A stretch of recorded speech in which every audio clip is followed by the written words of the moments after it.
तो दोस्तों उम्मीद है कि आपने अब तक एवेंजर्स एंड गेम देख ली होंगी और शायद आपके दिमाग में भी इस मूवी से रिलेटेड काफी सारे सवाल होंगे, जिनमें से एक सवाल ये है कि कैप्टन अमेरिका ने थॉर का हथौड़ा कैसे उठाया। म्यूनिर एक ऐसा हथियार है जिसे थॉर के अलावा कोई हिला भी नहीं सकता। उसे कैप्टन ने न सिर्फ उठाया बल्कि उसकी पावर्स का यूज भी किया। इसीलिए आज हम जानेंगे कि कैप्टन अमेरिका ने म्यूनिर और उसकी शक्तियों का इस्तेमाल कैसे किया। तो आइए देखते हैं।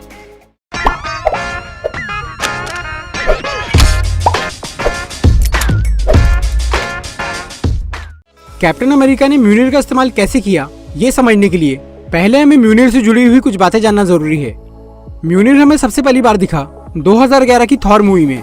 इस हथियार को हजारों साल पहले नीडावेलर के ड्वार्फ्स ने बनाया था और जब सही वक्त आ गया तब ओडिन ने यह हथौड़ा थॉर को दे दिया। लेकिन थॉर ने जब ओडिन के खिलाफ जाकर कुछ गलतियां की तब ओडिन ने थॉर से म्यूनिर छीन लिया और उसके ऊपर एक जादुई मंत्र डाल दिया, जिससे कि म्यूनिर को सिर्फ वही लोग उठा सके जो कि वर्दी यानी उसके लायक हो। और उस वक्त थॉर खुदगर्ज हो गया था और उसने अपनी शक्तियों का गलत इस्तेमाल किया था, इसीलिए वो म्यूनिर को नहीं उठा पाया। पर बाद में थॉर ने खुद को वर्दी साबित किया, इसीलिए उसे म्यूनिर और उसकी शक्तियां वापस मिल गई। तो चलिए अब ये जानते हैं कि वो कौन सी बातें हैं जो कि किसी को म्यूनिर उठाने के लिए वर्दी या अनवर्दी बनाती है। म्यूनिर का इस्तेमाल करने के लिए थॉर की तरह गॉड होना जरूरी नहीं है। म्यूनिर को वो लोग उठा सकते हैं जिनके अंदर कोई भी बुराई ना हो, जिनका दिल साफ हो और जिसके अंदर घमंड बिल्कुल भी ना हो। और सबसे खास बात ये कि जो दूसरों के लिए खुद को कुर्बान कर सकता है। जब थॉर अपने फायदे के लिए म्यूनिर को उठाना चाह रहा था तब वो उसे हिला भी नहीं सका, लेकिन जब उसे अपनी गलतियों का एहसास हुआ और उसने दूसरों के लिए अपनी जान दांव पर लगा दी तब थॉर वर्दी बन गया और वो म्यूनिर को उठा पाया। कैप्टन अमेरिका ने म्यूनिर कैसे उठाया, इसका रीजन बहुत सिंपल है। कैप्टन के अंदर भी वो सारी क्वालिटीज है जो कि वर्दी होने के लिए जरूरी है। कैप्टन अमेरिका की पूरी जिंदगी सुपर हीरो की तरह गुजरी है।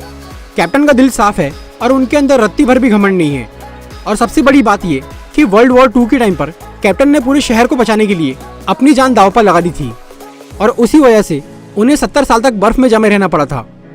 एवेंजर्स एंड गेम में भी कैप्टन पूरी यूनिवर्स की खातिर खुद की परवाह किए बगैर थैनोस के सामने खड़े हो गए, इसीलिए कैप्टन अमेरिका म्यूनिर उठा पाए।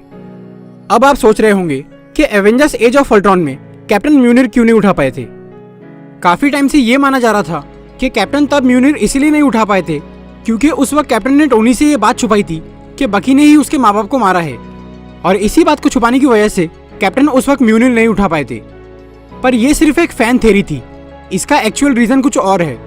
रिसेंटली एवेंजर्स एंड गेम के डायरेक्टर्स ने यह एक्सप्लेन किया है कि एज ऑफ अल्ट्रॉन में कैप्टन म्यूनिर क्यों नहीं उठा पाए थे। रूसो ब्रदर्स ने अपने एक इंटरव्यू में यह बताया कि कैप्टन अमेरिका हमेशा से ही पूरी तरह वर्दी है।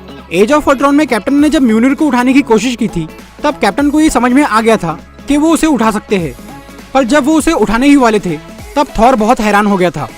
थॉर उस वक्त सबको ये दिखाना चाहता था कि उसके अलावा कोई भी म्यूनिर को नहीं उठा सकता, लेकिन कैप्टन को म्यूनिर उठाता हुआ देख थॉर के होश उड़ गए और कैप्टन को ये बात समझ में आ गई थी, इसीलिए उन्होंने जानबूझकर म्यूनिर नहीं उठाया ताकि सबके सामने थॉर की इज्जत कम ना हो। लेकिन एंड गेम में बात बहुत आगे बढ़ चुकी थी। थैनोस थॉर को मारने ही वाला था, इसीलिए कैप्टन के पास कोई और रास्ता नहीं था और उन्हें म्यूनिर उठाना ही पड़ा। और जैसे ही कैप्टन ने म्यूनिर उठाया तब थॉर ने ये कहा कि मुझे पता था। थॉर बहुत पहले से ही जानता था कि कैप्टन वर्दी है और वो म्यूनिर उठा सकते हैं। अब सवाल आता है कि कैप्टन ने म्यूनिर का इस्तेमाल करके बिजली का हमला कैसे किया।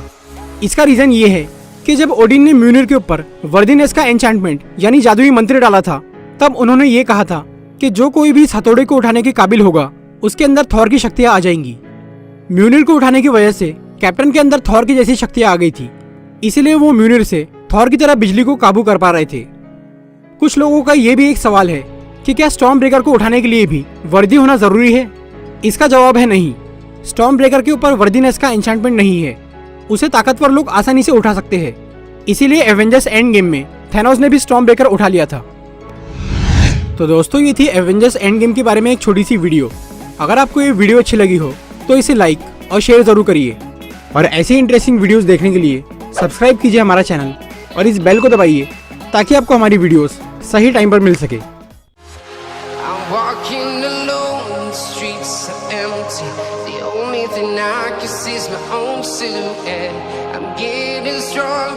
Step by step, the clock is ticking, but there's no time for me.